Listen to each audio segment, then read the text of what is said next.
नमस्कार विद्यार्थी मित्रांनो, ज्ञानसागर स्पर्धा परीक्षा या आपल्या ई लर्निंग प्लॅटफॉर्मवरती आपलं सर्वांचं स्वागत आहे. तर आज आपण पोलीस भरतीची एक नवीन सिरीज स्टार्ट करणार आहोत. तर या सिरीजमधले हा जो काय आहे तर हा आजचा आपला पहिला भाग आहे. तर या पहिल्या भागात आपण अंकगणित व बुद्धिमत्ता चाचणी याचे 25 प्रश्न बघणार आहोत. तर याचप्रमाणे आपण भाग 1, 2, 3 असे प्रकाशित करणार आहोत आणि त्यात वेगवेगळ्या विषयांची आपण जे काय आहे तर ते 25 प्रश्न अशी डेली बघणार आहोत. तर जसं मराठी असेल याची 25 प्रश्न आपण बघूयात, त्यानंतर सामान्य ज्ञान असेल तर त्याची 25 प्रश्न बघूयात, जी के असेल यात तर त्याची 25 प्रश्न बघूयात, त्याचप्रमाणे इंग्रजी विषय असेल तर त्याची देखील आपण 25 प्रश्न असं डेली एक भाग आपण पोलीस भरतीसाठी खास प्रकाशित करणार आहोत. तर हा जो काय आजचा आपला सेशन आहे तर या पहिल्या सेशनमध्ये आपण अंकगणित व बुद्धिमत्ता चाचणी याचे 25 प्रश्न बघणार आहोत. तर चला तर मग आपण स्टार्ट करूया या आजच्या आपल्या सेशनला. तर आजचा आपला जो काही पहिला प्रश्न आहे तर तो आहे, एका वर्गात मुलींची संख्या ही मुलांच्या संख्येच्या किती आहे तर तिप्पट आहे. तर खालीलपैकी कोणती संख्या त्या वर्गातील एकूण पट दर्शवणार नाही. आता या ठिकाणी प्रश्न व्यवस्थित वाचायचा. तर या ठिकाणी आपल्याला विचारलंय की एकूण पट दर्शवणार नाही असं विचारलंय आपल्याला. तर बरेच विद्यार्थी काय करतात की आहे म्हणजे जी काय पट आहे तर ते दाखवणारा पर्याय घाईघाईत मार्क करून येतात किंवा तो पर्याय निवडून येतात. तर या ठिकाणी आपल्याला नाही हा प्रश्न विचारलाय. तर आता समजा आपण या ठिकाणी बघितलं तर मुलांची संख्या आपण काय मानू, एक्स मानू. तर मुलांची संख्या एक्स मानू. तर एका वर्गात मुलींची संख्या ही मुलांच्या संख्येच्या किती आहे तर तिप्पट आहे. म्हणजे मुलींची संख्या किती होईल तर 3x म्हणजे तिप्पट. ओके. तर या ठिकाणी मुलांची संख्या आपण x मानली, त्यानंतर मुलींची संख्या किती मानली तर 3x मानली. आता जर आपण बघितलं तर एकूण संख्या किती येईल म्हणजेच एकूण पट किती येईल तर हे दोघांची बेरीज होईल या ठिकाणी. म्हणजेच ती जी आहे तर ती येईल आपली 4x. आता ही एकूण पट दर्शवणारा पर्यायाने आपल्याला असं विचारलंय. आता आपण जर पर्यायांकडे बघितलं तर समजा 4x बरोबर किती 36 जर आपण मानलं तर म्हणजे एक्सचे जी काय आहे एक्सची किंमत किती येईल तर 9 चोक 36 म्हणजे या ठिकाणी 9. तर ज्या ठिकाणी मुलांची संख्या 9 असेल तर त्याच ठिकाणी मुलींची संख्या किती असेल तर ती 27 असेल. म्हणजे 9 अधिक 27 असे मिळून किती होतील तर 36. त्याच पद्धतीने जर आपण पर्याय क्रमांक 2 बघितला तर या ठिकाणी आपण 4x बरोबर किती मानलं तर 35. तर या ठिकाणी एक्सची किंमत काहीतरी पॉईंटमध्ये येईल. समजा आपण जर काढली तर 4 25 4 24 4 8 32. ओके. तर 8 पॉईंट आता 32 म्हणजे खाली किती राहिले तर या ठिकाणी 3 राहिले म्हणजेच 7 चोका असं 8. आता एक्स बरोबर किती येईल तर 8.7. ही मुलांची संख्या असू शकते का तर नाही, म्हणजे हे पॉसिबल नाही. तर या ठिकाणी आपलं या उत्तर आधीच निघालंय की किती तर पर्याय क्रमांक 2 35. म्हणजे हे पटमध्ये येऊ शकतं का तर नाही येणार, कारण मुलांची संख्या ही पॉईंटमध्ये येते का तर नाही येत. आता समजा आपण जर बघितले तर बाकी पर्याय आपण या ठिकाणी चेक करू का जे आपल्या माहितीसाठी. समजा एक्स बरोबर 4x बरोबर किती तर 40 म्हणजे एकूण पट किती तर ती 40 असे आपण समजू. तर एक्स बरोबर किती येईल तर 40 भागिले 4 म्हणजेच ते किती येतील तर 10. म्हणजे ज्या ठिकाणी मुलांची संख्या 10 असेल तर त्याच ठिकाणी 3x मुलींची संख्या म्हणजे ती किती होईल तर 30 होईल. तर 10 अधिक 30 म्हणजेच किती तर 40. त्याच पद्धतीने आपण पर्याय क्रमांक 4 देखील या ठिकाणी पडताळून बघूयात. तर 4x बरोबर 128 म्हणजेच x बरोबर किती येईल तर 4 त्रिक 12 आणि 4 दुने 8 म्हणजेच 3x बरोबर किती होईल आपल्या या ठिकाणी तर 3 दुने 6 आणि 3 त्रिक 9 आणि 96 अधिक 32 म्हणजेच किती आपली तर ती 128. तर या ठिकाणी आपण जस्ट हे याच्यासाठी बघितलंय का आपली जी 3 इतर पर्याय आहेत तर ती पट दर्शवणारी आहेत आणि जो एक पर्याय आहे आपला की तो म्हणजे कोणता तर तो पर्याय क्रमांक 2 म्हणजेच काय तर 35. काही पट दर्शवतं का तर नाही. आपण जर व्यवस्थित बघितलं तर 35 हा असा अंक आहे म्हणजे त्याला आपण विषम संख्या म्हणू शकतो. तर याच्यावरूनच आपल्याला एक अंदाज येऊ शकतो. तर चला तर मग आपल्या पुढील प्रश्नाला. आपला पुढील प्रश्न आहे प्रश्न क्रमांक 2. आता या ठिकाणी जर बघितलं आपल्याला तर आपल्याला काय दिली तर सिरीज दिली या ठिकाणी. तर 5, 5, 10, 30, 60, 180, 360 आणि या ठिकाणी आपल्याला विचारलं आहे की प्रश्नचिन्हाच्या ठिकाणी काय येईल. आपण जर व्यवस्थित या सिरीजला ऑब्झर्व केलं तर 5 दुने किती होतात तर 10. ओके, 5 दुने 10. त्यानंतर जर बघितलं आपण 5 गुणिले 2 किती होतात तर 10 आणि त्यानंतर 10 गुणिले 3 जर आपण बघितलं तर किती होतात 30. त्याच पद्धतीनं 30 गुणिले 2 जर बघितलं आपण तर 60. त्याच पद्धतीनं आपण जर पुढे बघितलं की 60 गुणिले 3 जर आपण बघितलं तर 180. त्याच पद्धतीनं आपण 180 गुणिले 2 जर बघितलं तर किती होतात तर 360 आणि 360 गुणिले आपण जर 3 केलं की ज्या पद्धतीने आपण इथं बघितलं की पहिल्यांदा आपण 2 गुणतोय, नंतर 3 गुणतोय, त्यानंतर पुन्हा 2 पुन्हा 3 या पद्धतीनं आपण की समजा या ठिकाणी बघितलं की प्रथम आपण किती 2 त्यानंतर 3 गुणतो, पुन्हा 2 त्यानंतर पुन्हा 3 त्यानंतर पुन्हा 2 आणि त्यानंतर 3 तर 360 गुणिले 3 या ठिकाणी जर आपण बघितलं तर 0 त्यानंतर 6 1 6 6 2 12 6 3 18 3 3 9 आणि हा एक 10 म्हणजेच किती येतं आपलं उत्तर या ठिकाणी 1080. म्हणजे या ठिकाणी आपलं जे काही प्रश्नाचं उत्तर आहे तर तो किती आहे तर ते आहे पर्याय क्रमांक 3 1080. तर अतिशय काळजीपूर्वक या सिरीज बघायच्या आहे की ते बघून आपल्याला वेळेवरती क्लिक झालं पाहिजे आणि त्याच्यासाठी काय तर प्रॅक्टिस ही महत्त्वाची आहे. तर या पद्धतीनं ज्यावेळेस मी प्रश्न प्रथम दाखवतोय डिस्प्लेवरती तर तुम्ही आधी स्वतः सोडवायचा प्रयत्न करा आणि त्यानंतर त्याची उत्तरे बघा. तर या ठिकाणी आपला तिसरा प्रश्न आहे, प्रश्न क्रमांक 3 आपला आहे. जर माणसाला काय म्हटलं या ठिकाणी सांगितलं आहे की जर माणसाला जर कुत्रं म्हणलं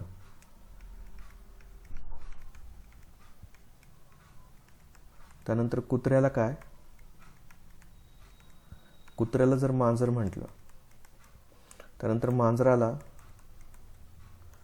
जर काय उंदीर म्हटलं आणि उंदराला काय म्हटलं गाढव म्हटलं तर आपल्याला विचारलं की तर म्हटले तर बुद्धिमान प्राणी कोण. तर आता या ठिकाणी जर आपण व्यवस्थित बघितलं तर माणसाला कुत्रा, त्यानंतर कुत्र्याला मांजर आणि मांजराला काय म्हटलं आपण तर उंदीर आणि उंदराला काय म्हटलं आपण या ठिकाणी तर उंदराला आपण काय म्हटलं तर गाढव म्हटलं या ठिकाणी. तर आता आपल्याला बुद्धिमान प्राणी कोण असं विचारलं तर या ठिकाणी माणसाला जर कुत्रा म्हटलं तर म्हणजे सर्वात बुद्धिमान कोण होईल तर तो कुत्रा होईल. म्हणजे या ठिकाणी आपले जे काही पर्याय आहे तर तो उत्तर आहे पर्याय क्रमांक 1 म्हणजे कुत्रा या ठिकाणी काय होईल तर सर्वात बुद्धिमान प्राणी आपला कोण होईल तर तो होईल कुत्रा. ओके, चला तर मग आपल्या पुढील प्रश्नाला. अतिशय महत्त्वाचं आहे, याच्यात बिलकुल कन्फ्यूज नाही व्हायचं. माणसाला कुत्रा म्हटलं या ठिकाणी माणसाला कुत्रा म्हटलंय तर सर्वात बुद्धिमान आपल्याला सगळ्यात बुद्धिमान प्राणी कोण होईल तर कुत्रा हा होईल. पुढील आपला प्रश्न आहे प्रश्न क्रमांक 4. गटात न बसणारा शब्द ओळखा. आता या ठिकाणी जर बघितले तर ही पुरातन काळातले आपल्याला पर्याय जर बघितले आपण तर पुरातन काळातले आपल्याला वेद दिलेले आहेत की जसं पर्याय क्रमांक 1 मध्ये ऋग्वेद दिलाय, 2 मध्ये सामवेद दिलाय, 3 मध्ये अथर्ववेद दिलाय आणि 4 मध्ये आयुर्वेद दिलाय. तर थोडीशी जर वेदाबद्दल माहिती बघू आपण सुरुवातीला आणि त्यानंतर पुढे आपण या प्रश्नाचं उत्तर बघूयात. तर जो काही ऋग्वेद आहे तर हा ऋग्वेद हा सर्वात प्रथम वेद आहे किंवा सर्वात जुना वेद.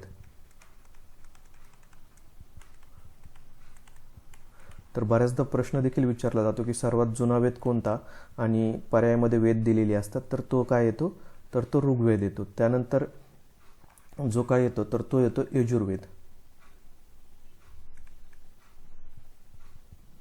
त्यानंतर काय येतं तर यजुर्वेद. त्यानंतर तिसरा वेद आहे आपला सामवेद आणि चौथा जो काय वेद आहे आपला तर तो आहे अथर्ववेद. आता आपण यजुर्वेदमध्ये जर बघितलं तर यामध्ये यज्ञ कसं करावं याविषयी आपल्याला माहिती भेटते. सामवेदामध्ये जे काही गायन आहे तर याबद्दल आपल्याला माहिती मिळते. आणि जो काही अथर्ववेद आहे तर यामध्ये आपल्याला आयुर्वेदविषयी की म्हणजे एखाद्या गोष्टीचा इलाज कसा करावा तर याबद्दल आपल्याला माहिती जी मिळते तर ती जी काय आहे तर ती आयुर्वेद किंवा अथर्ववेदमध्ये आपल्याला मिळते. तर या ठिकाणी आयुर्वेद हा अथर्ववेदाचा एक भाग आहे. त्याच्या म्हणजे आपण जर बघितलं तर आयुर्वेदाची रचना ही अथर्ववेदावरनं करण्यात आलेली आहे. तर मग आपलं या जे ठिकाणी आहे तर आपल्याला प्रश्न असा विचारला आहे की गटात न बसणारा शब्द ओळखा. तर आता या ठिकाणी काय होईल तर गटात न बसणारा आपला शब्द कोणता येईल तर तो येईल आयुर्वेद. या ठिकाणी जर बघितलं तर ऋग्वेद हा मूळ वेद आहे, त्यानंतर सामवेद देखील आहे आणि त्यानंतर आपला अथर्ववेद देखील आहे. तर या ठिकाणी आपला गटात कोणता बसत नाही तर तो आपला आयुर्वेद बसत नाही. तर लक्षात ठेवायचं आहे की सर्वात जुना वेद हा देखील प्रश्न विचारला जातो. आणि या ठिकाणी जर आपण बघितलं तर आपल्याला हा प्रश्न बुद्धिमत्ता चाचणीत विचारलेला आहे की गटात न बसणाऱ्या पर्याय आपल्याला या ठिकाणी ओळखायला लावला आहे. तर यावरून आपण इतर देखील माहिती बघितली की जी परीक्षेच्या दृष्टीनं महत्त्वाची आहे. तर आपला 5वा प्रश्न आहे या ठिकाणी की आपला 5वा प्रश्न काय आहे तर समसंबंध ओळखा. आता याच्यातले समसंबंध म्हणजेच कसं तर सारखे असणारे संबंध या ठिकाणी आपल्याला ओळखायला लावले. तर जर आपण बघितलं या ठिकाणी तर मंगळवार जो आहे तर त्याला शनिवार म्हटलंय, म्हणजेच मंगळवार याला काय म्हटलं या ठिकाणी तर शनिवार. तर त्याच पद्धतीनं आपल्याला काय विचारलंय तर चैत्र म्हणजे काय होईल. म्हणजे या ठिकाणी आपल्याला मराठी महिना विचारलाय तर तो म्हणजे काय होईल.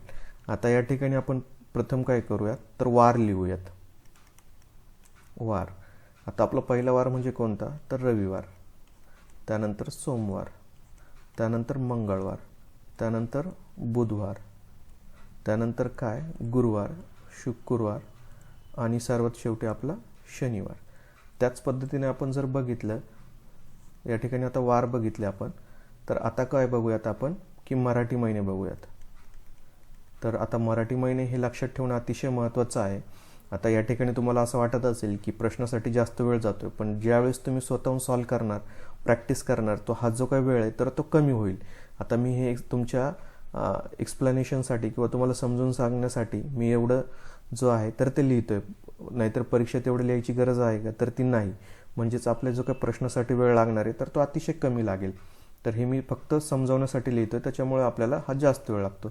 आता पहिला महिना काय आहे मराठी तर तो चैत्र, त्यानंतर काय आहे तर तो वैशाख, त्यानंतर काय आहे तर आपला ज्येष्ठ, त्यानंतर कोणता महिना आहे आपला तर आषाढ, आषाढ नंतर काय येतं तर श्रावण, श्रावण नंतर काय येतं तर ते येतं भाद्रपद, भाद्रपद नंतर काय येतं भाद्रपद, त्यानंतर भाद्रपद नंतर काय येतं तर आश्विन, आश्विन नंतर काय येतं तर कार्तिक. तर हे अश्विन कार्तिक हे थोडं लक्षात ठेवायला सोपं आहे. त्याच्यानंतर काय येतं तर मार्गशीर्ष, त्यानंतर काय येतं तर पौष, आणि पौष नंतर काय येतं माघ, आणि माघ नंतर काय तर फाल्गुन. आता सर्वांनी हे लक्षात ठेवायचे या ठिकाणी. तर चैत्र, वैशाख, ज्येष्ठ, आषाढ, श्रावण, भाद्रपद, आश्विन, कार्तिक, मार्गशीर्ष, पौष, माघ, फाल्गुन. आता फाल्गुन सर्वात शेवटी आहे, तर या ठिकाणी आपल्याला चैत्र विचारला. आता जर आपल्याला या ठिकाणी समसंबंध विचारलाय, तर आता तुम्ही जर बघितलं तर मंगळवार आणि यानंतर येणारा जो वार आहे तर तो कोणता तर शनिवार. आता समजा मंगळवार या ठिकाणी आपण बघितलं तर त्यानंतर बुधवार, त्यानंतर गुरुवार, शुक्रवार आणि शनिवार असा चौथा वार तो आहे. तर त्याच पद्धतीने आपल्याला समसंबंध बघायचा आहे. तर आता चैत्र, त्यानंतर चौथा कोणता तर 1, 2, 3 आणि 4 म्हणजेच काय तर श्रावण. आता ज्या पद्धतीनं मंगळवार आणि शनिवार, जसा हा शनिवार हा चौथा आहे, त्याच पद्धतीनं चैत्रनंतर चौथा महिना कोणता तर तो आहे श्रावण. म्हणजे ह्या जे काही प्रश्नाचं उत्तर आहे आपलं तर तो काय होईल पर्याय क्रमांक 3 श्रावण. ओके, तर आपल्याला समसंबंध विचारलं होतं. तर आधी तुम्ही हा प्रश्न जो आहे तर तो सॉल्व्ह करायचा प्रयत्न करायचा आहे आणि त्यानंतर जे काय आहे आपलं एक्सप्लेनेशन बघायचं आहे. तर पुढील आपला प्रश्न आहे की गटात न बसणारे पद शोधा. तर या ठिकाणी आपला पहिला पर्याय आपल्याला विचारला आहे की पर्याय क्रमांक 1 आहे एडिसन, पर्याय क्रमांक 2 काय आहे तर न्यूटन, पर्याय क्रमांक 3 आहे रविशंकर आणि पर्याय क्रमांक 4 काय आहे तर CV रमन. आता या ठिकाणी आपल्याला काय विचारलं तर ते विचारलं की गटात न बसणारे. आता या ठिकाणी आपल्याला आपण जर बघितले तर 3 पर्याय हे जे काय आहे तर ते आहे शास्त्रज्ञ आणि पर्याय क्रमांक 3 जो आहे आपला ते काय आहे एक रविशंकर हे एक वेगळं आहे की म्हणजे हे कलाक्षेत्रातील व्यक्ती आहे आणि बाकी काय आहे तर ही शास्त्रज्ञ आहेत. तर व्यवस्थित प्रश्न वाचायचा आहे. तर आपण जे काय आहे तर इतर जे पर्याय तर त्याबद्दल आपण बघूयात आणि रविशंकरबद्दल जी माहिती आहे तर तुम्ही ती मला कमेंट बॉक्समध्ये कळवाल की रविशंकरबद्दल आपल्याला जे काय माहिती असेल की त्यांचं क्षेत्र कोणतं किंवा त्यांना कोणती पुरस्कार मिळाली आहेत तर ते तुम्ही मला कमेंट बॉक्समध्ये कळवाल की जेणे मला पण कळेल की तुम्ही अभ्यास करताय की नाही. आता समजा आपण एडिसन बघितलं तर हे एक जे आहे तर ते अमेरिकन शास्त्रज्ञ होते आणि त्यांनी सगळ्यांना माहीतच आहे की इलेक्ट्रिक बल्बचा शोध लावला होता. त्यानंतर न्यूटनच्या लॉविषयी सगळ्यांना माहीतच असेल आपल्याला. आणि तिसरे जे सायंटिस्ट आहे आपल्याला आपले तर ते आहे आपले CV रमन. आता CV रमनबद्दल पण बऱ्याच लोकांना माहिती असेल की त्यांना नोबेल पारितोषिक मिळाला होता. तर तो कशाबद्दल मिळाला होता तर तो आहे स्कॅटरिंग ऑफ लाईट याबद्दल. कधी मिळाला होता तर तो 1930 मध्ये त्यांना नोबेल मिळाला होता आणि ते होतं स्कॅटरिंग ऑफ लाईट. आता स्कॅटरिंग ऑफ लाईट म्हणजेच काय आपलं तर आपण जी कवडसं बघतो ना तर त्याबद्दल त्यांनी संशोधन केलं होतं 1928 मध्ये आणि 1930 मध्ये त्यांना हा नोबेल पारितोषिक देण्यात आला होता. तर आता जेव्हा त्यांना हा नोबेल पारितोषिक मिळाला तर तेव्हा त्यांना तो जो काही दिवस आहे तर तोच आपण काय कन्सिडर केला आहे तर नॅशनल सायन्स डे म्हणजे राष्ट्रीय विज्ञान दिवस जो आहे तर तो आपण सेलिब्रेट करतो की जेव्हा त्यांना हा शोध लागला की स्कॅटरिंग ऑफ लाईटचा तर तेव्हा तो दिवसच म्हणजे आपण काय तर राष्ट्रीय विज्ञान दिवस साजरा करतो. तो दिवस म्हणजे कोणता तर तो 28 फेब्रुवारी. हा जो काही दिवस आहे तर तो आपण काय म्हणून सेलिब्रेट करतो तर राष्ट्रीय विज्ञान दिन. तर लक्षात ठेवायचं महत्त्वाचं आहे. हे देखील विचारलं जातं बऱ्याच एक्झाममध्ये की राष्ट्रीय विज्ञान दिन कधी सेलिब्रेट केला जातो तर तो आहे 28 फेब्रुवारी. आणि रविशंकरबद्दल माहिती तुम्ही मला सांगणार आहात. तर गटात न बसणारा असा आपल्याला प्रश्न विचारला होता तर तो कोणता आहे तो पर्याय क्रमांक 3 रविशंकर यांच्याबद्दल. बाकी लोक शास्त्रज्ञ आहेत आणि ते एक कलाक्षेत्रातील व्यक्ती आहे. तर आपला पुढील प्रश्न आहे प्रश्न क्रमांक 7 की जो कशावरती आहे तर तो आहे आपल्या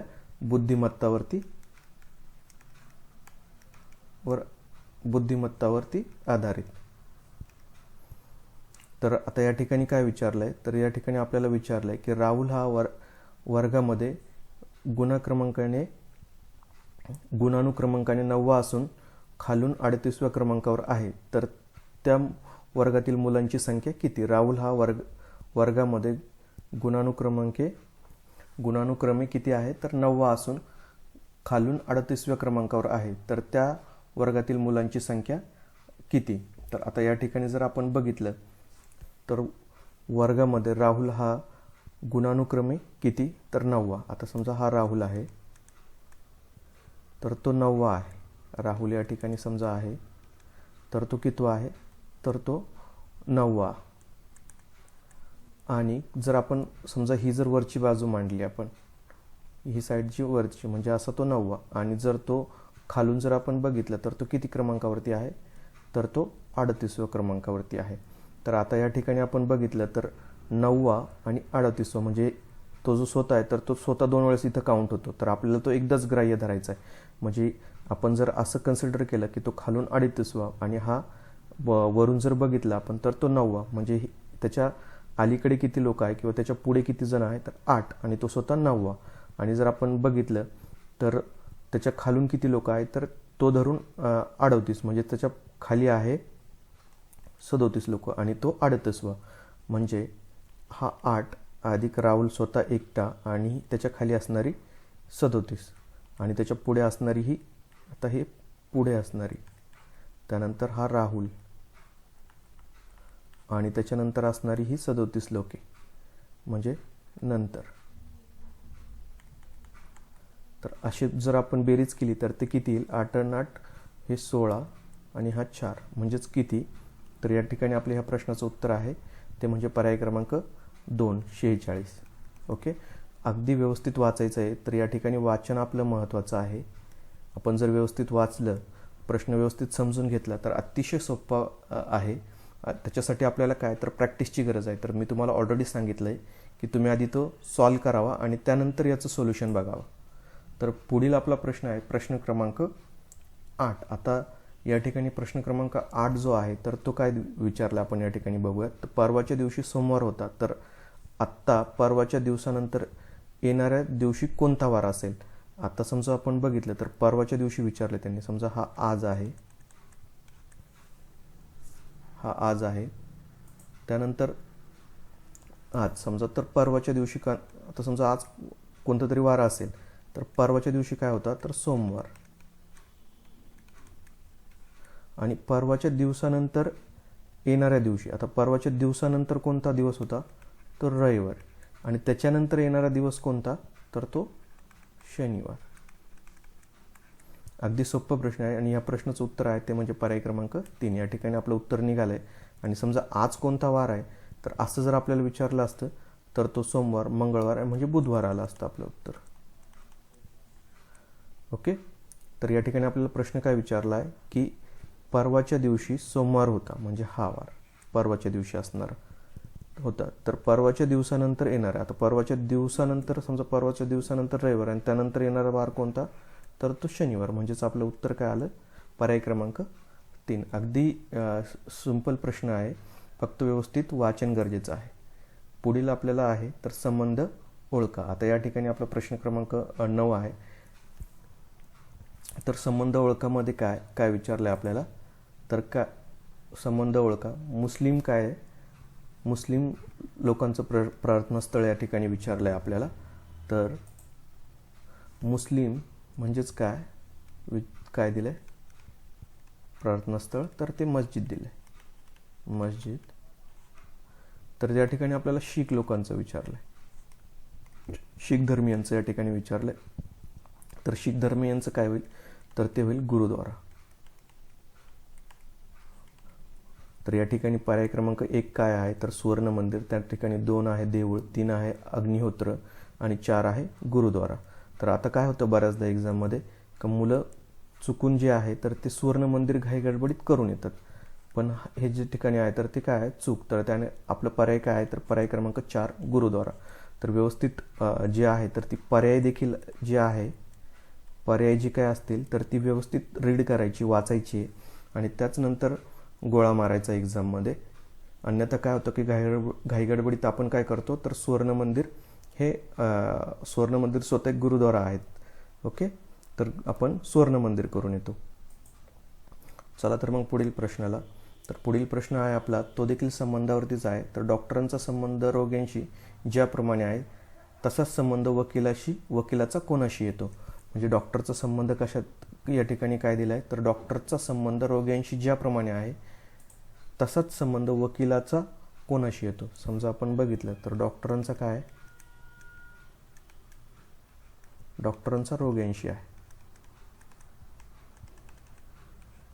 तर वकिलांचा कोणाशी तर वकिलांचा आहे ते पक्षकार. आता बरेच लोक या ठिकाणी वकील म्हणलं की घाईगडबडीत काय करणार. आता या जे काही प्रश्नाचं उत्तर आपण सुरुवातीला बघूयात तर तो आहे पक्षकार, की म्हणजे ज्याची बाजू मांडतात वकील त्याला आपण काय म्हणतो तर पक्षकार म्हणतो. आता या ठिकाणी बरेच लोक आरोपी करून येतात, काही लोक जज करून येतात. तर या पद्धतीने कन्फ्यूज होणारी प्रश्न आहेत. तर जज वगैरे येणार नाही. ओके, कारण वकिलाचा जज बनतो. ओके, आणि आरोपीचं जो आहे तर आरोपीला आपण म्हणू शकत नाही की तो वकील घेऊ शकतो, पण या ठिकाणी जो मोस्ट ॲप्रोप्रिएट जो आपलं उत्तर आहे तर ते काय आहे पर्याय क्रमांक 4 पक्षकार. ग्राहक तर काय होणार नाही. तर या पद्धतीने काही कन्फ्युजिंग प्रश्न देखील विचारले जातात की अतिशय कन्फ्युजिंग हा प्रश्न होता, पण व्यवस्थित वाचलं तर उत्तर हे पक्षकार आहे. ओके, चला तर मग आपल्या पुढील प्रश्नाला. आपला पुढील प्रश्न आहे या ठिकाणी विचारलं आहे की 12 पेनांची खरेदी किंमत ही 8 पेनांच्या विक्री किंमत इतकी आहे. म्हणजे आपण जर बघितलं तर 12 पेनांची खरेदी किंमत ही किती आहे बरोबर, तर 8 पेनांच्या विक्री किंमत एवढी.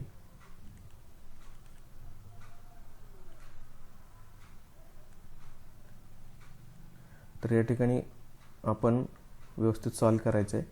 प्रश्न अगदी सोपा आहे, बस फक्त थोडंसं जी कॉन्सन्ट्रेशनची आपल्याला गरज आहे. आणि एक्झाममध्ये आपल्याकडे वेळ थोडा असतो तर आपण थोडी गडबड करतो. म्हणजेच या ठिकाणी आपण एक खरेदी किंमत काढू की आता 12 पेनांची खरेदी किंमत ही 8 पेनांच्या विक्री किंमती एवढी आपल्याला सांगितली.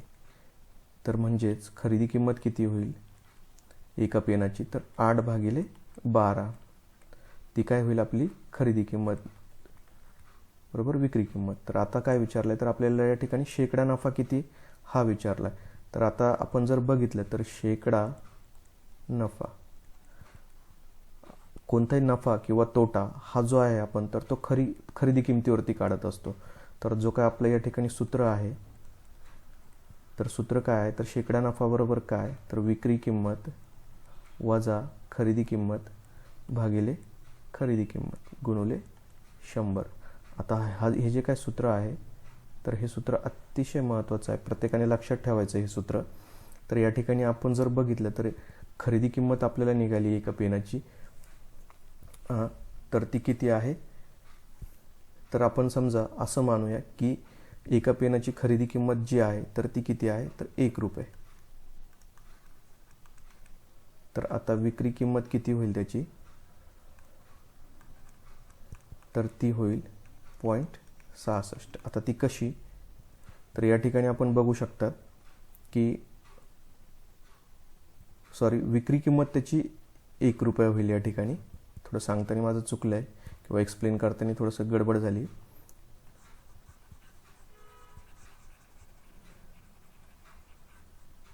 तर या ठिकाणी जर आपण बघितलं तर विक्री किंमत समजा आपण 1 मानली, 1 रुपया मानली, तर खरेदी किंमत किती होईल त्याची, तर या ठिकाणी आपण याच्यावरनं काढू शकतो.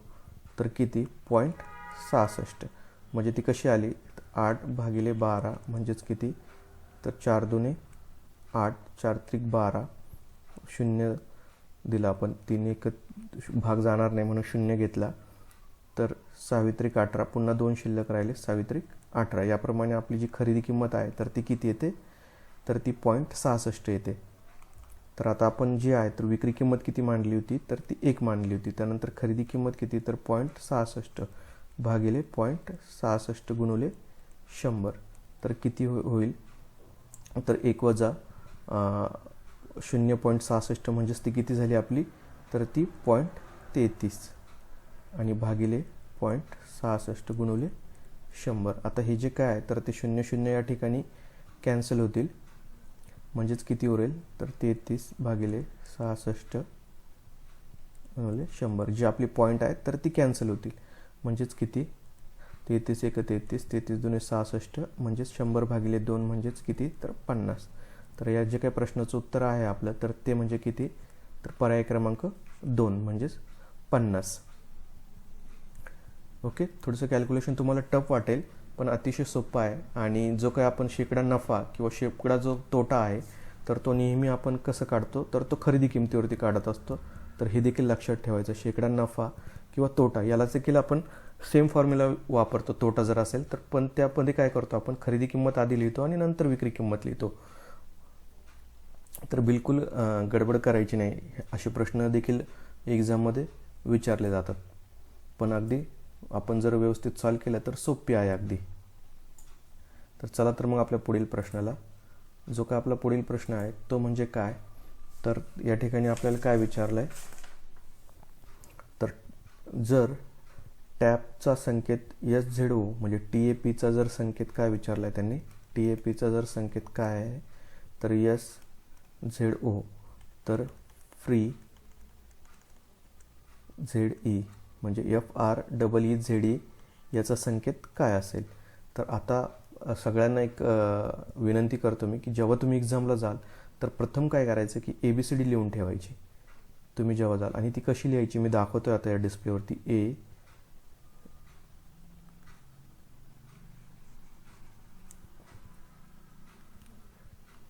तर ती कशी लिहायची?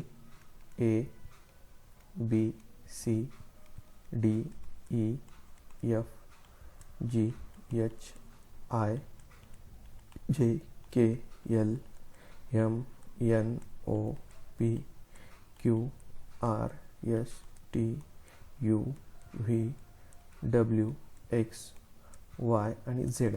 आणि त्याला नंबरिंग देखील द्यायचं आहे. 1 2 3 4 5 6 7 8 9 10 11 12 आणि 13 14 15 16 17 18 19 20 21 22 23 24 25 आणि 26 या पद्धतीने त्याला नंबरिंग देखील देऊन घ्यायचं आहे. तर आपल्याला काय विचारला आहे प्रश्न?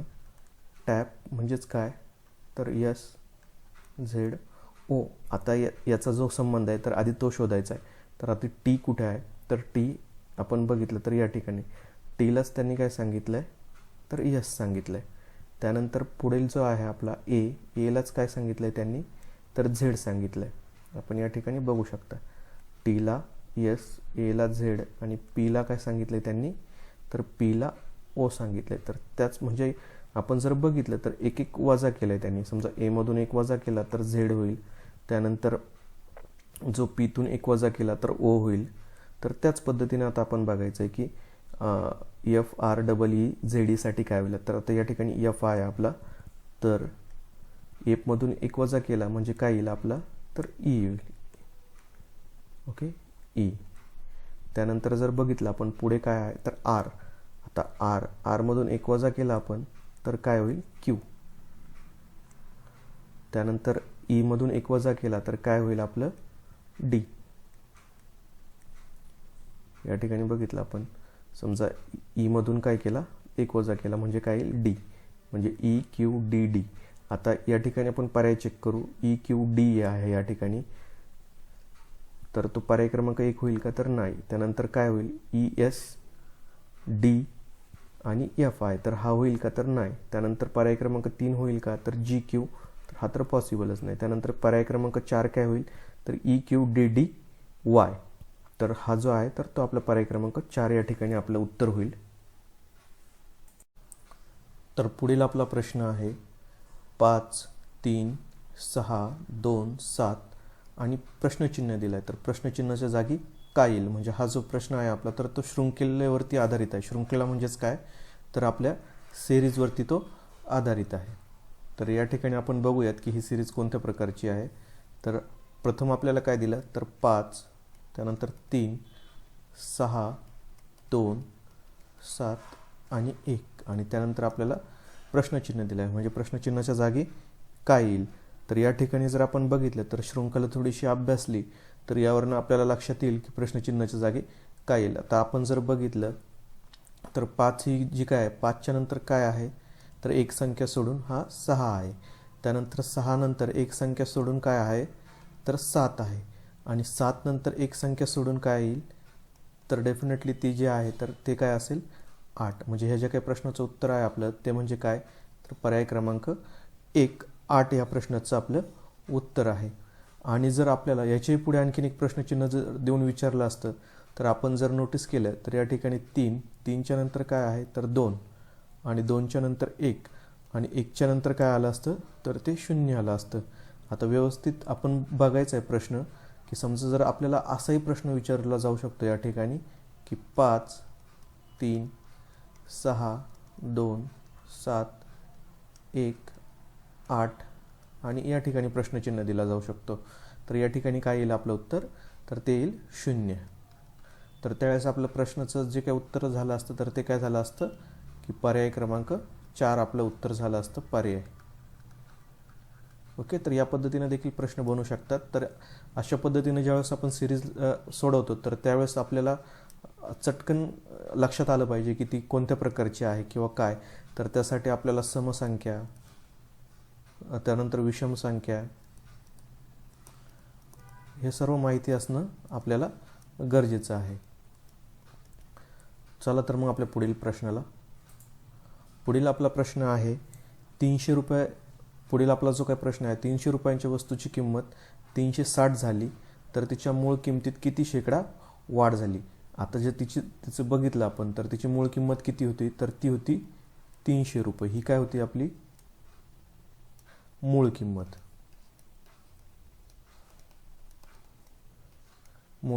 तर त्यानंतर त्याची किंमत किती झाली, तर 360 रुपये. म्हणजे ही जर बघितली आपण तर नवीन किंमत याला म्हणू शकतो आपण.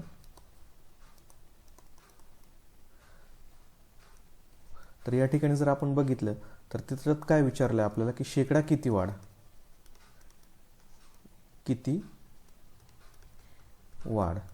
तर आपण ज्यावेळेस वाढ काढत असतो तर ती नेहमी मूळ किमतीवरती काढत असतो, किंवा एखादा आपण नफा असेल किंवा तोटा असेल तर तो देखील आपण मूळ किमतीवरती काढत असतो. तर आता शेकडा वाढ बरोबर काय, तर जी आपली नवीन किंमत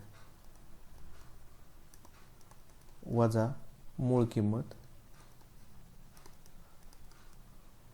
भागिले या ठिकाणी मूळ किमतीवरती जी काय आहे आपण वाढ किंवा घट ही जी काय आहे तर ती आपण मूळ किमतीवरती काढत असतो. तर मूळ किंमत भागिले 100.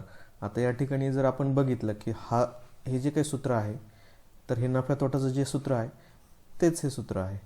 तर सर्वांनी लक्षात ठेवायचं. फक्त या ठिकाणी आपण काय तर नवीन किंमत म्हणजेच काय आपली तर विक्री किंमत, आणि मूळ किंमत म्हणजे काय तर आपली खरेदी किंमत. आणि जो काही शेकडा नफा किंवा तोटा हा नेहमी आपण कशावर काढत असतो, तर तो आपण जे आहे तर ती आपली खरेदी किमतीवरती आपण नेहमी काढत असतो. तर फॉर्म्युला तोच आहे. तर अतिशय महत्त्वाचा फॉर्म्युला आहे की माझ्या मते जेवढे काही नफा तोटा असतील किंवा शेकडा वाढ किंवा घट असेल तर त्या सर्वांसाठी हा एकच फॉर्म्युला जो आहे किंवा हा एकच सूत्र हे महत्त्वाचं आहे. तर आता आपण या ठिकाणी याच्यात किमती टाकू. तर नवीन किंमत किती आहे याची, तर 360 वजा मूळ किंमत किती त्याची, तर 300 भागिले या ठिकाणी आपली मूळ किंमत किती, तर 300 गुणुले 100, कारण आपण शेकडा नफा काढतोय. तर या ठिकाणी आपण कॅल्क्युलेशन करूयात कारण इथे जागा नाही आहे. तर 360 वजा 300 किती, तर ते 60 भागिले 300 गुणुले 100. तर हे 0 गेला, हा 0 गेला, हे 2 0 गेले. तर किती उत्तर येईल, 3 1 3, 3 2 6, म्हणजेच उत्तर आलं 20. तर या ठिकाणी या प्रश्नाचं जे काही उत्तर आहे आपलं तर ते किती येईल, पर्याय क्रमांक 1 20. ओके. तर कसं काढलं लक्षात आलं आहे तुमच्या. आपण मूळ किंमत किती होती 300, नवीन किंमत किती 360, आणि हा जो काय आहे हा फॉर्म्युला तर तो अतिशय महत्त्वाचा आहे. आणि त्याचं जे काही कॅल्क्युलेशन आहे आपण तर ते या ठिकाणी आपण कॅल्क्युलेशन केलं आहे. ओके, कॅल्क्युलेशन इकडे केलं आहे. तर कसं कॅल्क्युलेशन केलं आहे, तर 60 भागिले 300 गुणुले 100. तर हे 2 0 गेले, हे 2 0 गेले. त्यानंतर 3 1 3, 3 2 6, आणि हा 0 आपण आहे तसाच लिहिला. म्हणजे या ठिकाणी आपलं उत्तर काय होईल, तर पर्याय क्रमांक 1. चला तर मग पुढील जो काही प्रश्न आहे आपला, तर खालील अक्षर मालिकेतील पुढील अक्षरे कोणती. तर या ठिकाणी जे काही प्रश्नचिन्हाच्या ठिकाणी आपल्याला काय येईल तर हे विचारलं आहे. तर या ठिकाणी मी तुम्हाला सांगितलं होतं की ABCD कशी लिहायची, तर ती मी एकदा पुन्हा दाखवतो. आणि त्याच पद्धतीने काय करायचं आहे, आपण ज्यावेळेस एक्झामला जातो तर आधी ABCD ही लिहून घ्यायची. समजा आपण जर बघितले तर आत्तापर्यंत आपण 2 किंवा 3 प्रश्न बघितले असतील, तर असेच एक्झाममध्ये 2-3 प्रश्न असतात की जी आपली शृंखलेवरती असतात, आणि ती शृंखला जी आहे तर ती आपली जी काय आहे तर ABCD वरती डिपेंड असते. तर या ठिकाणी आपण ABCD लिहून घेऊया. ABCDEFGHIJKLMN. तर मी ज्या पद्धतीने ABCD लिहितो तर तशीच तुम्ही लिहायची आहे की जेणेकरून इतर जे काही प्रॉब्लेम असतात तर ते देखील यांनी सॉल्व होतात. NMOPQRSTUVWXY आणि Z, आणि त्याला नंबरिंग द्यायचं आहे 1 2 3. आता जरी या ठिकाणी आपल्याला तसं काही आपण जर बघितलं तर प्रश्न आला नाही, पण एक्झाममध्ये ह्या नंबरिंग आणि ही जी काही आपण सिरीज लिहिली तर यावरती बरेचसे प्रश्न आपल्याला आढळतात. म्हणून ह्याच पद्धतीनं ही जी आहे तर आपली ABCD ही लिहायची. 5 6 7 9 10 11 12 13 14 15 16 17 18 19 20 21 22, 23, 24, 25 आणि 26. तर आपण जर बघितलं तर काय विचारलं या ठिकाणी आपल्याला, तर आपल्याला विचारलं आहे ए बी दिला आहे आपल्याला, त्यानंतर EF, त्यानंतर काय आहे तर IJ, त्यानंतर काय आहे तर M आणि EN, म्हणजे हे असे आपण दोन धरूयात. त्यानंतर काय तर QR, आणि त्यानंतर काय येईल तर आता आपण जर बघितलं तर त्यानंतर येईल UW. आता या ठिकाणी बघायचं आहे की हे पण एपासून बीला कदाचित असंही देखील विचारलं जातं की BA किंवा FE किंवा काय. तर आता आपण जर नोटीस केलं तर यामध्ये दोन त्यांनी या ठिकाणी जर बघितलं तर 2चा गॅप सोडला आहे, तर इथे 2चा गॅप सोडला आहे, इथे 2चा गॅप सोडला आहे, त्यानंतर इथे 2चा गॅप सोडला आहे, त्यानंतर हे 2 घेतल्यानंतर याच्यात 2चा गॅप सोडला आहे, आणि त्यामुळे आपण ह्या दोघांमध्ये 2चा गॅप सोडू आणि पुढे काय येईल तर UV. म्हणजे ह्या ज्या काही प्रश्नाचं उत्तर आहे तर ते आहे आपलं पर्याय क्रमांक 2 UV. ओके, लक्षात आली तुमची. आणि आपली जे परीक्षेमध्ये ही ABCD आधीच लिहून घ्यायची आपल्याला ज्यावेळेस पेपर मिळतो, तर कच्च्या कामासाठी आपल्याला खाली जागा दिलेली असते, तर त्या ठिकाणी तुम्ही ही ABCD लिहून ठेवायची. किंवा आपल्याला जर ऑनलाईन एक्झाम असेल तर त्यावेळेस आपल्याला रफ शीट मिळतं, तर त्यावरती देखील रफ शीट आपल्याला जेव्हा मिळेल तर त्यावेळेस आपण ते लिहून ठेवायची ABCD, आणि ती जी मी सांगितली तर याच पद्धतीने लिहायची. जेव्हा पुढे प्रॉब्लेम येतील तर तुम्हाला कळेल की असं का बरं आपण असंच ABCD लिहायची ते. ओके, तर आपला पुढील प्रश्न आहे 1200 रुपये किमतीची एक सायकल 5% तोट्याने या ठिकाणी आपण काय केली तर ती विकली. तर किती तोटा सहन केला आपण तर 5% तोट्याने आपण या ठिकाणी विकली. आपण या ठिकाणी तर त्या सायकलीची विक्री किंमत किती. तर आता समजा आपण जर बघितलं तर एका सायकलीची 1200 रुपये किमतीची एक सायकल आपण किती, म्हणजे आपल्याला जी सायकलीची किंमत आहे तर ती दिली, तर ती किती आहे तर ती आहे 1200 रुपये. आता ही जी काय 1200 रुपये किमतीची सायकल आहे तर ती आपण कितीने विकतोय तर 5% तोट्याने विकतोय. तर आता आपण या ठिकाणी जर बघितलं तर सायकलची आता विक्री किंमत आपल्याला या ठिकाणी विचारली, तर काय विचारली विक्री किंमत किती. या ठिकाणी आपल्याला विक्री किंमत विचारली. तर आता आपण जर बघितलं तर म्हणजे आपण काय केलं की एक जी आहे तर ती समजा 100 रुपयाची जी वस्तू आहे तर ती आपण 5 रुपये तोट्याने म्हणजेच किती तर 95 रुपयाला विकली. तर 1200 रुपयाची जी वस्तू आहे तर ती कितीला विकू आपण, या ठिकाणी असं एकदम सरळ आपल्याला विचारलं आहे. तर म्हणजेच आपण याला कसं लिहू शकतो तर याचा जो आहे तर आपण तिरकस गुणाकार करून लिहू की आता प्रश्नचिन्ह आपल्याला ह्या साईडला राहील. तर 1200 गुणुले 95 भागिले 100. ओके, कसं केलं आपण तर हा तिरकस गुणाकार आणि हा तिरकस गुणाकार. ओके, तर हे 2 शून्य गेले. तर कितीला विकली आपण तर आता 95 गुणुले 12 या ठिकाणी आपण कॅल्क्युलेशन करू. 5 दुने 10, 9 दुने 18 आणि 19 आणि हे 95 म्हणजे किती 0, हे 14, हे 10 आणि 11. तर या ठिकाणी आपलं जर या प्रश्नाचं उत्तर आहे तर ते काय येईल तर पर्याय क्रमांक 4 म्हणजे किती तर 1140. आता या ठिकाणी आपण जर बघितलं तर 1200 रुपये किमतीची एक सायकल आपण 5% तोट्याने विकली, बरोबर. तर आपण असं देखील या ठिकाणी लिहू शकतो की 95 भागिले 100 गुणुले 1200. आता हे जरी बघितलं तुम्ही तर हे आणि हे यात काय तुम्हाला फरक दिसतोय का तर नाही, बिलकुल नाही. आत्ता जर म्हणजे आपण या ठिकाणी ऑलरेडी उत्तर काढले, पण मी इतर प्रश्न याच्यावरून कसे विचारले जाऊ शकतात. आता ही जी काय आहे 1200 रुपयाची, तर समजा या ठिकाणी काय तर तोट्याने आता ही जी आहे तर ही काय आहे आपण सायकलीची किंमत 1200 रुपये, आणि ती जर आपण समजा 5% नफ्याने जर विचारली असती म्हणजेच काय तर 100 रुपयाची वस्तू आपण कितीला विकली 105 रुपयाला विकली असं झालं असतं. तर मग 1200 रुपयाची वस्तू आपण कितीत विकू, तर हा आपला प्रश्न राहिला असता जर आपल्याला नफ्याने विचारली असते. तर मग आपलं कॅल्क्युलेशन कसं झालं असतं या ठिकाणी तर प्रश्नचिन्ह इकडे आलं असतं आणि यांचा तिरकस गुणाकार झाला असता. तर या ठिकाणी कसं झालं असतं 105 गुणुले 1200 भागिले 100. हे 2 शून्य गेले म्हणजेच 105 आणि हे गुणुले 12.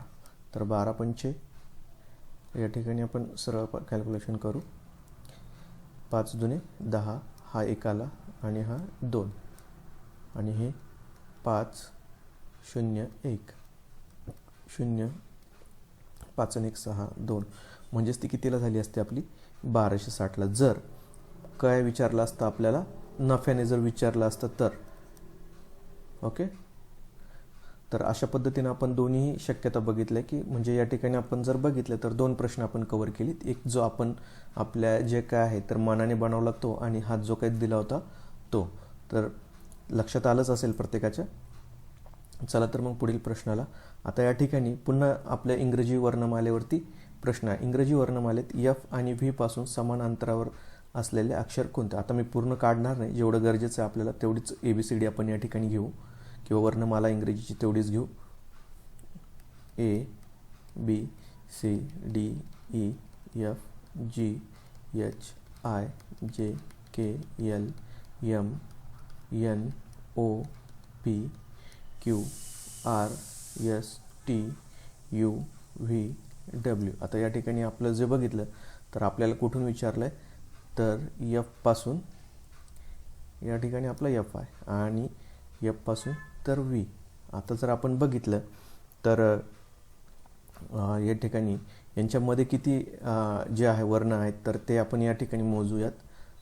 1 2 3 4 5 6 7 8 9 10 11 12 13 14 आणि 15. आता आपल्याला काय विचारलं आहे तर F आणि V पासून समान अंतरावरती. आता समजा हे F आहे आणि V आहे तर समान अंतरावरती काय असेल. आता समजा या ठिकाणी मध्ये त्यांच्या 15 वर्ण आहेत. ओके, तर याचा अर्थ काय होईल का या ठिकाणी 7 असतील आणि या ठिकाणी 7 असतील. तर आता आपण ही 7 सोडून देऊ.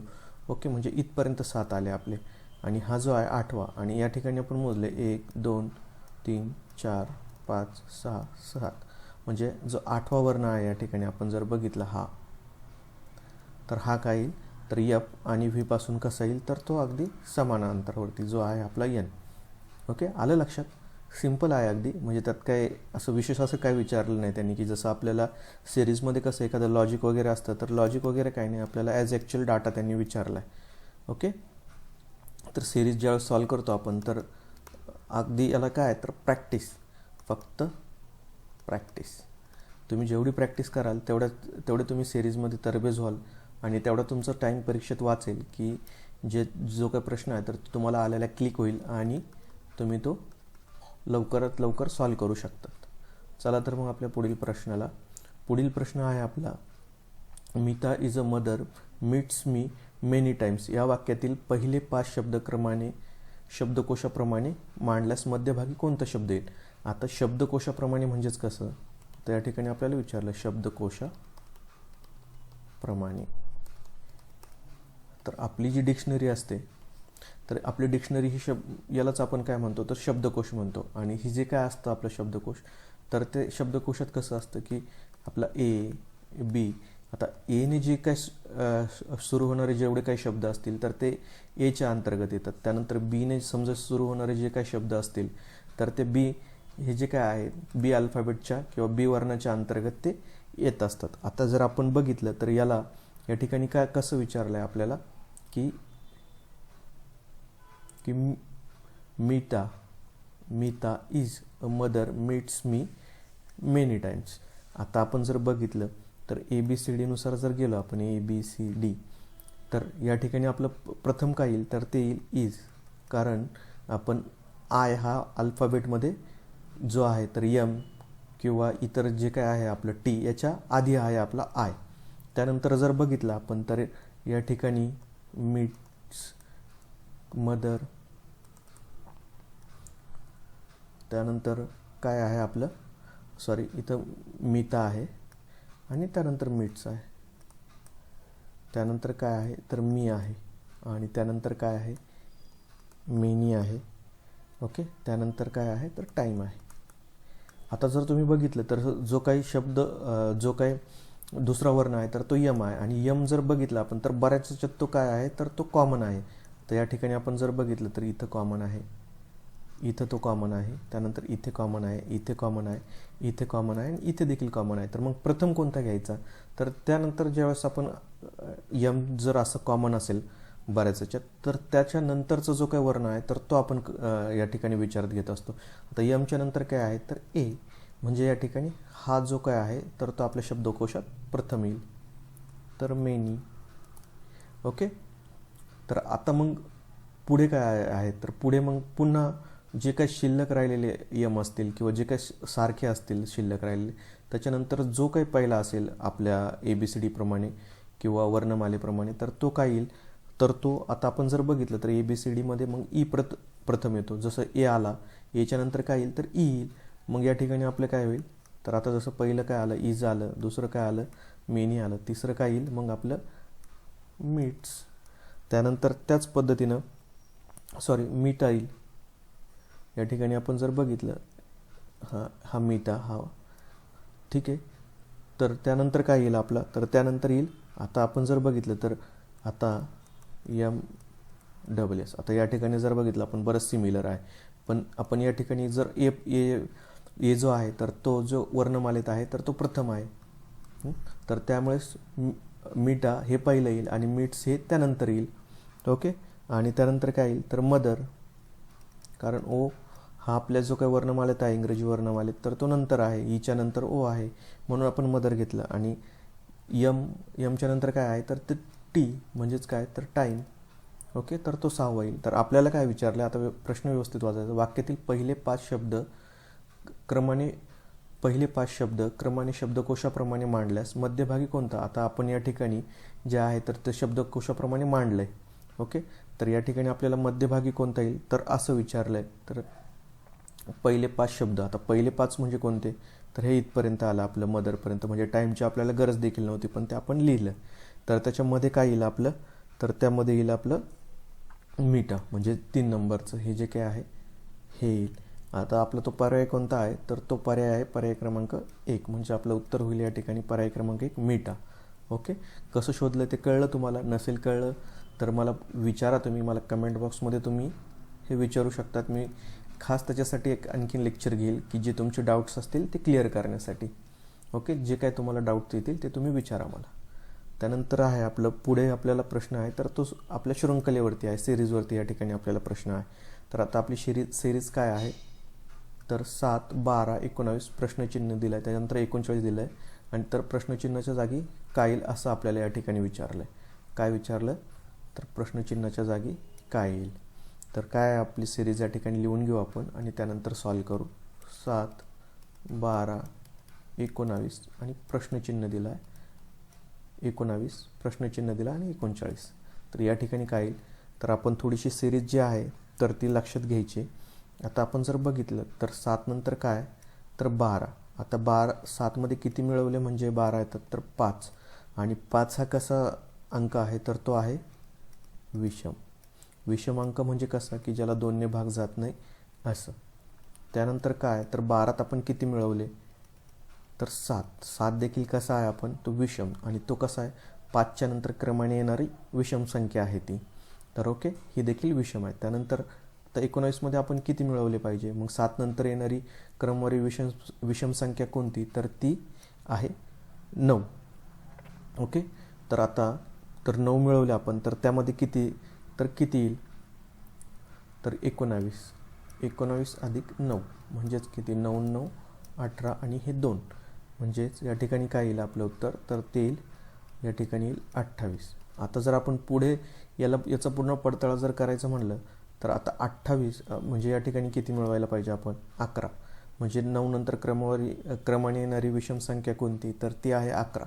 मग 28 अधिक 11 जर आपण मिळवले तर किती तर 39 येतात का तर येतात. म्हणजे या ठिकाणी जो आहे तर तो आपला 28 हा जो काही पर्याय आहे तर तो बरोबर आहे, किंवा 28 येतं हे ठिकाणी आपण पडताळून बघितले. तर मग आपल्या या प्रश्नाचं उत्तर काय होईल तर पर्याय क्रमांक 2 28.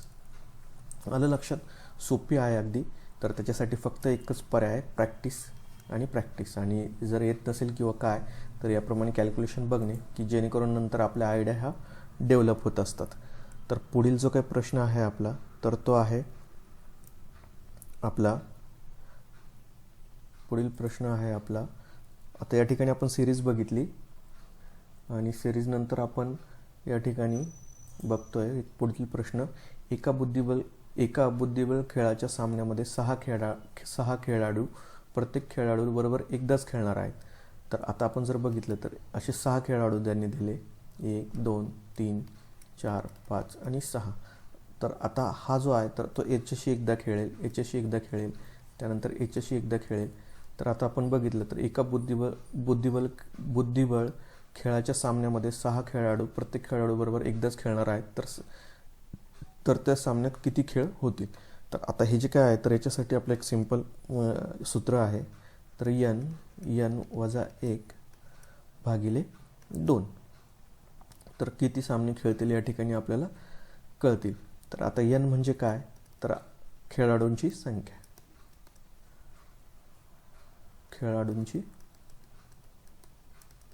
संख्या, तर आता आपण याच्यात जर किमती टाकल्या तर n ची जी काही किंमत आहे तर ती किती आहे आपली, 6 खेळाडू. ओके, 6 वजा 1 भागिले 2 म्हणजेच आपलं 6 गुणुले 6तून 1 गेला 5 आणि हे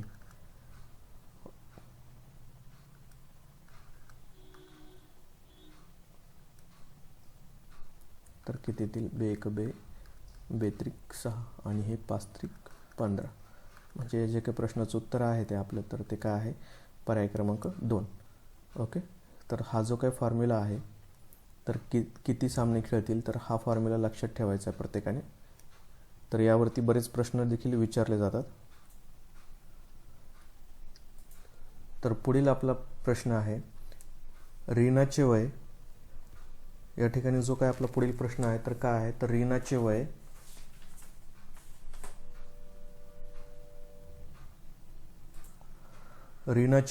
मयुराच्या वयाच्या दुप्पट आहे. 3 वर्षापूर्वी ती मयुराच्या वयाच्या तिप्पट वयाची होती. तर रीनाचे आजचे वय किती. या ठिकाणी प्रश्न व्यवस्थित वाचायचा आहे आणि त्याचनंतर सॉल्व करायचं आहे. तर या ठिकाणी रीनाचे वय या ठिकाणी आपल्याला विचारलं आहे. तर रीनाचे वय मयुराच्या वयाच्या दुप्पट आहे.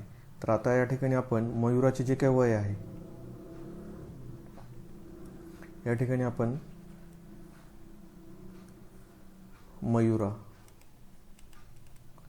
मयुराचे वय काय मानू, तर x मानू. तर रीनाचे वय किती होईल, रीनाचे वय होईल 2x. ओके, कारण दुप्पट या ठिकाणी त्यांनी सांगितले. रीनाचे वय मयुराच्या वयाच्या दुप्पट आहे.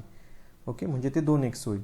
तर 3 वर्षापूर्वी, आता या ठिकाणी व्यवस्थित वाचायचं, 3 वर्षापूर्वी किंवा नंतर. तर पूर्वी असेल तर वजा करायचं आणि नंतर असेल किंवा 3 वर्षांनी असेल तर त्या ठिकाणी आपल्याला ही बेरीज करावं लागते. तर ते कसं आपण बघूयात. तर 3 वर्षापूर्वी ती मयुराच्या वयाच्या तिप्पट वयाची होती. तर रीनाचे आजचे वय आपल्याला या ठिकाणी विचारले. म्हणजे आपल्याला हे जर बघितलं आपण, मयुराचे आजचे वय काय आहे, तर ते x आहे. कारण या ठिकाणी दुप्पट आहे, हे पहिल्या वाक्यात आपल्याला दिलं आहे. आणि रीनाचे वय किती आहे, तर ते दुप्पट आहे मयुराच्या. तर 3 वर्षापूर्वी, आता म्हणजेच 3 वर्षापूर्वी आपण जर बघितलं तर म्हणजे आपल्याला वजा करावं लागेल, कारण पूर्वी त्यांनी विचारलं आहे आधी. तर हे काय विचारलं आहे त्यांनी, काय सांगितलं किंवा काय आपल्याला या ठिकाणी डाटा दिला आहे की 3 वर्षापूर्वी ती मयुराच्या वयाच्या तिप्पट होती. तर या ठिकाणी 2x वजा 3 म्हणजे आपण जे आहे तर मागे 3 वर्ष गेलो. कोणाच्या आधी, तर रीनाच्या. आता जे आहे तर ती मयुराच्या वयाच्या, आता मयुराचे वय काय होते, तर x वजा किती जावं लागेल आपल्याला, 3. आणि किती पट, तर ती 3 पट. ओके, तर 3 वर्षापूर्वी. तर आपण दोघांच्या वयातून किती, तर 3 वजा केले आणि त्यानंतर 3 वर्षापूर्वी त्यांचे जे काही वयाचं आहे तर ते गुणोत्तर आपण या ठिकाणी घेतलं आहे. म्हणजेच काय, तर 2x वजा 3 बरोबर 3 गुणुले ब्रॅकेटमध्ये जे आहे आपलं x वजा 3. तर कळलं कसं, जे आपल्या प्रश्नात आहे तेच आपण या ठिकाणी मांडलं आहे. जे आपल्या प्रश्नात आहे तेच या ठिकाणी आपण ते मांडले.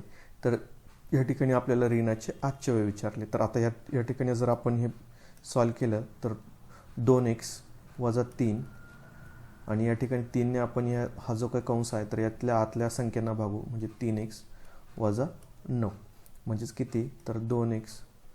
हो, तर हे जे काय आहे तर हे 3x इकडे आले तर ते काय होतील, तर वजा 3x होतील. आणि हे जे काय 3 आहे तर ते इकडे जाऊन काय होतील, तर अधिक होतील. या ठिकाणी काय आहे तर वजा x शिल्लक राहील आणि वजा 9 अधिक 3 म्हणजेच काय राहील, तर हे वजा 6. ओके, आणि हे वजा x. तर हे वजा वजा काय होतील, वजा 6 आणि वजा x, तर हे अधिक होतील. म्हणजेच x बरोबर xची किंमत किती येईल, तर आता आपल्याला जर मयुराचे वय विचारले असते तर आपण काय लिहिलं असतं, तर ते लिहिलं असतं पर्याय क्रमांक 1 या ठिकाणी. पण आपल्याला विचारलं कोणाचं आहे या ठिकाणी, तर आपल्याला रीनाचे विचारलं. तर रीनाचं जे आहे तर रीनाच्या आजचे वय किती आहे, तर 2x. म्हणजेच आपल्याला काय करावं लागेल, आता या ठिकाणी xची किंमत आपल्याला माहिती आहे, म्हणजेच मयुराचे वय तर ते 6, म्हणजेच 6 दुने 12. तर या ठिकाणी जे काय आहे तर आपल्या या पर्यायाचं, हे जे काय प्रश्नाचं उत्तर आहे तर ते काय होईल, तर पर्याय क्रमांक 4 म्हणजे 12 वर्ष. कन्फ्यूज व्हायचं नाही आहे किंवा चुकीनं घाईगडबडीत 6 वर्ष वगैरे करायचं नाही आहे, कारण ते कोणाचं वय आहे, तर ते मयुराचे वय आहे. तर हे तुम्हाला कळलं ही मांडणी कशी केली, तर ही मांडणी अतिशय महत्त्वाची आहे. 3 वर्षापूर्वी ती मयुराच्या वयाच्या तिप्पट होती. आता या ठिकाणीच आपण त्यांचे आजचे वय काय, मयुराचे आजचे वय x मांडले आणि रीनाचे वय मयुराच्या वयाच्या किती आहे, तर दुप्पट आहे. आणि आपण काय केलं की 3 वर्षापूर्वी, म्हणजेच जे काय रीनाचं वय आहे तर ते 3 वर्षापूर्वी किती, तर 2x वजा 3 होईल. 3 वर्षापूर्वीचं ते किती आहे, तर जी मयुराच्या वयाच्या तिप्पट, म्हणजे मयुराचं पण 3 वर्षाचं वय किती, तर x वजा 3 होईल आणि त्याच्या तिप्पट आहे ती रीना 3 वर्षापूर्वीची.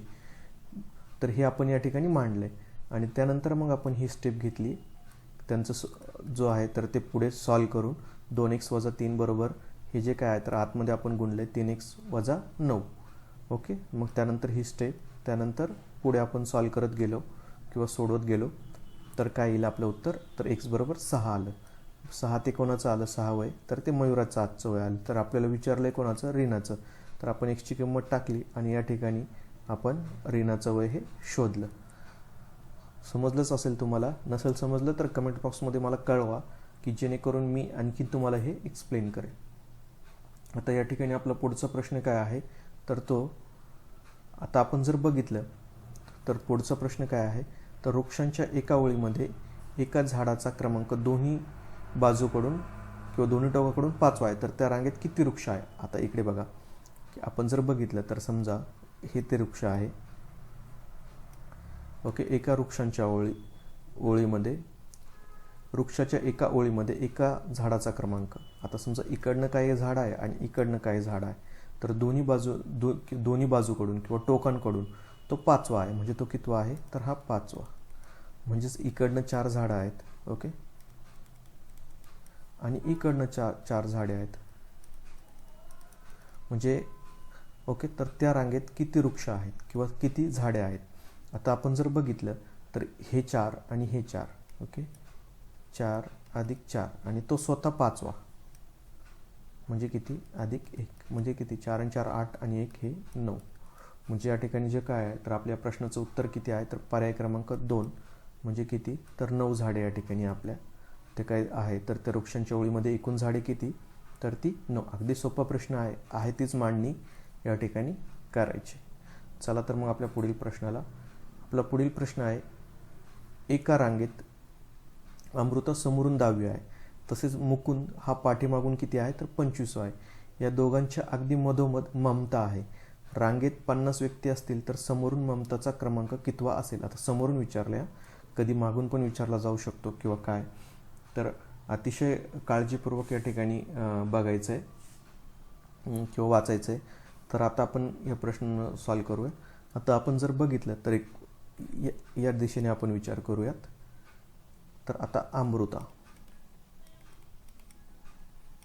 तर एका रांगेत अमृता समोरून कितवी आहे, तर आता ती कितवी आहे, तर ती 10वी आहे. अमृता कितवी आहे, तर 10वी आहे. तसेच मुकुंद पाठीमागून कितवा आहे, तर आपण या ठिकाणी जर बघितलं तर मुकुंद पाठीमागून कितवा आहे, पाठीमागून म्हणजे ह्या साईडने, तर मुकुंद कितवा आहे, तर पाठीमागून तो आहे 25वा. ओके. आणि रांगेत 50 व्यक्ती असतील.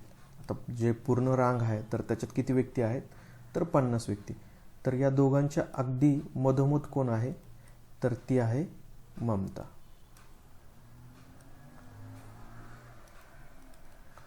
ममता कशी आहे, तर अगदी दोघांच्या मधोमध आहे. तर आता आपण जर बघितलं तर या ठिकाणी हे 25 बरोबर ना.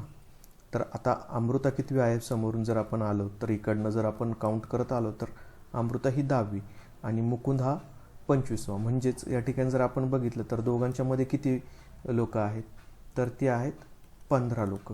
ओके. तर ती 15 कशी, आणि आता जे या ठिकाणी जर आपण बघितलं तर जी ममता आहे तर ती दोघांच्या कशी आहे, तर ती अगदी मधोमध आहे.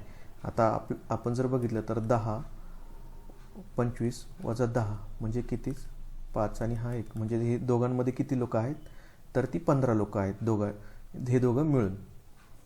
तर या ठिकाणी आपण जर बघितलं तर हे 7 आणि या ठिकाणची हे 7 आणि ममता ही मधोमध आहे. म्हणजेच किती, 7 आणि 7 14 आणि ही ममता कितवी, तर ती 1 म्हणजे ती 15वी. आता यांच्या मध्ये जे आहे तर ती किती लोक आहेत आपण काढली, तर ती 15.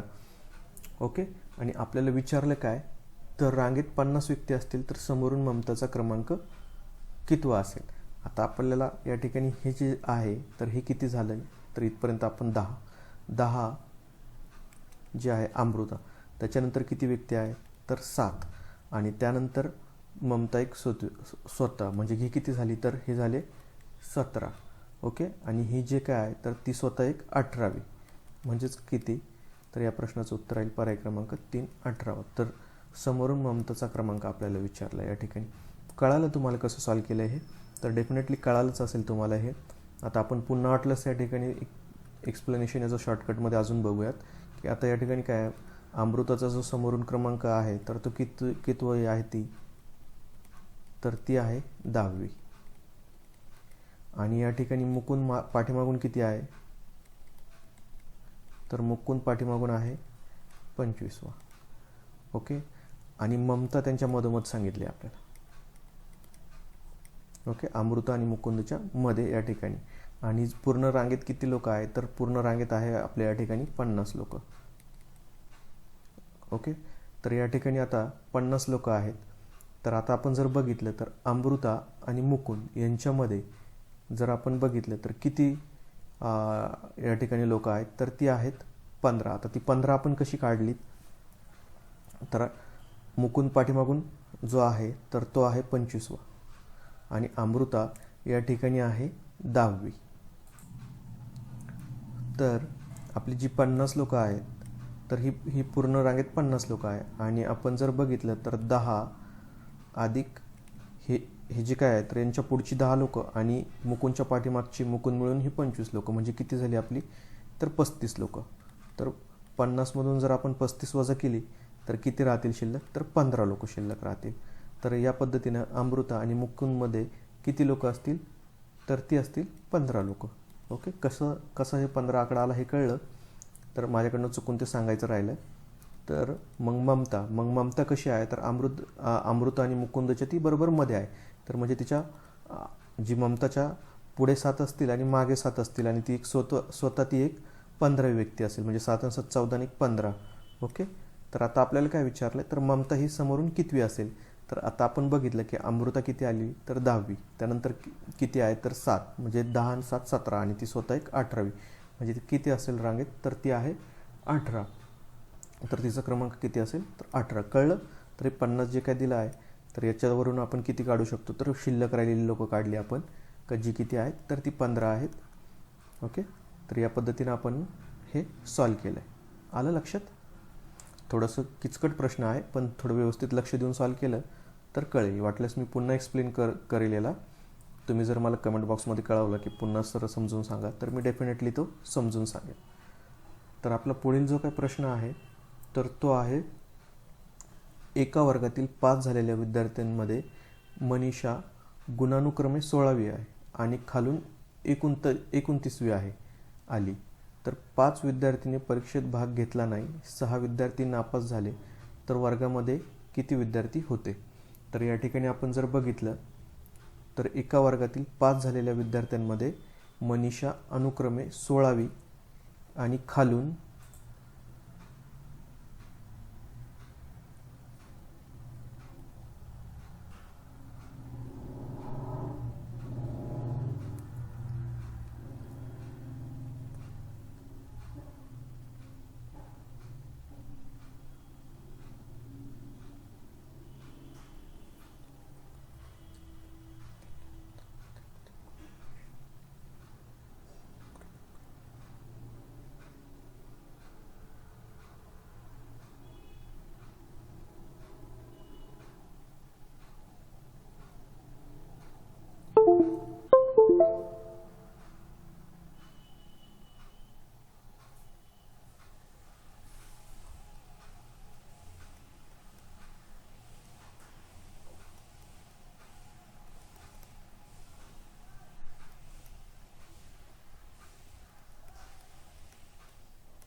खालून 29वी आली. 5 विद्यार्थ्यांनी परीक्षेत भाग घेतला नाही आणि 6 विद्यार्थी नापास झाले तर वर्गामध्ये किती विद्यार्थी होते असं आपल्याला या ठिकाणी विचारलं आहे.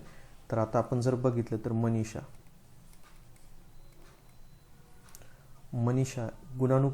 गुणानुक्रमे कितवी आहे तर ती आहे 16वी. जर आपण असं इकडनं 1 2 3 4 स्टार्ट केलं तर ती गुणानुक्रमे कितवी आहे 16वी. आणि जर खालून आपण जर स्टार्ट केलं, आता ही जी काय आहे वरील बाजू आणि ही खालील बाजू, तर ती खालून कितवी आहे तर ती आहे 29वी. म्हणजे या ठिकाणी आपण जर बघितलं तर मनीषा ही दोनदा काउंट होईल. जर आपण ह्या दोघांची जर बेरीज केली 16 अधिक 29 म्हणजेच किती तर 45. तर 45 मधून आपल्याला 1 वजा करावा लागेल. का तर ती 16वी पण आपण धरतोय आणि 29वी पण धरतोय. तर आता आपल्याला जर एकूण विद्यार्थी किती आहे तर ते जर काढावं लागले तर ते किती येतील तर 45 वजा 1 म्हणजेच किती तर जो आहे तर ते 44 विद्यार्थी एकंदरीत त्या परीक्षेत भाग घेतला आहे असं म्हणावं लागेल. ओके, 44. आणि 5 विद्यार्थी हे जे आहे तर त्यांनी परीक्षेत भाग घेतला नाही आणि 6 विद्यार्थी हे काय तर नापास झालेले. आता या ठिकाणी जर बघितलं तर 5 झालेल्या विद्यार्थ्यांमध्ये ही जी आपण एकूण जी घेतली तर एकूण 5 झालेले. ओके, आणि या ठिकाणी जर बघितलं आपण तर 5 काय तर 5 विद्यार्थ्यांनी परीक्षेत भाग घेतला नाही आणि 6 विद्यार्थी काय तर नापास झाले. तर असं जर आपण सर्वांची बेरीज केली तर आपल्याला परीक्षेत एकूण विद्यार्थी किती तर हे कळेल. तर 4 अधिक 5 अधिक 6 तर किती झाले 9 आणि हे 6 15 आणि हे 4 1 5 म्हणजेच किती तर विद्यार्थी वर्गामध्ये किती विद्यार्थी होते तर 55. कळलं तुम्हाला कसं सॉल्व केलं तर कळालंच असेल. व्यवस्थित काळजीपूर्वक प्रश्न वाचायचा आहे तर त्यातच सगळं काही दिलेलं आहे, फक्त आपल्याला त्याची मांडणी करायची. आता जर आपण बघितलं तर मनीषा, ओके, तर मनीषाचा वरून गुणानुक्रमे कितवा तर तो आहे 16 आणि खालून कितवा तर तो आहे 29. म्हणजेच काय तर ती 2 वेळेस इथं काउंट झाली म्हणजे आपल्याला त्यातनं 1 वजा करावं लागेल. आणि ही जी आहे तर हे काय आहे तर हे 5 विद्यार्थी आहे. ओके, तर आता 16 अधिक 29 म्हणजेच किती झाले आपल्या या ठिकाणी 45. आता 45 मधून 1 वजा का करायचा कारण मनीषाला आपण दोनदा घेतलं म्हणजे 29वी पण आणि 16वी पण म्हणजेच किती तर 5 एकूण विद्यार्थी किती तर 44. आता 5 लोकांनी भाग घेतला नाही आणि 6 नापास तर असे आपल्याला एकूण विद्यार्थी विचारले. तर ह्या तिघांची बेरीज केली तर आपल्याला वर्गातील एकूण विद्यार्थी किती तर ते कळेल. म्हणजे 5 आणि 4 9 आणि हे 6 1 15 4 आणि 5 म्हणजे वर्गात विद्यार्थी किती तर 15. म्हणजे आपला पर्याय काय होईल तर पर्याय क्रमांक 3. तर निश्चितपणाने तुम्हाला हे लेक्चर आवडलं असेल तर याला लाईक करा आणि हे जे काही ज्ञानसागर स्पर्धा परीक्षा आपलं यूट्यूब लर्निंग प्लॅटफॉर्म आहे तर याला सबस्क्राईब करा की जेणेकरून जे काही आपण लेक्चर सिरीज अपलोड करणार आहोत तर ते तुमच्यापर्यंत पोहोचेल वेळच्या वेळी. तर धन्यवाद.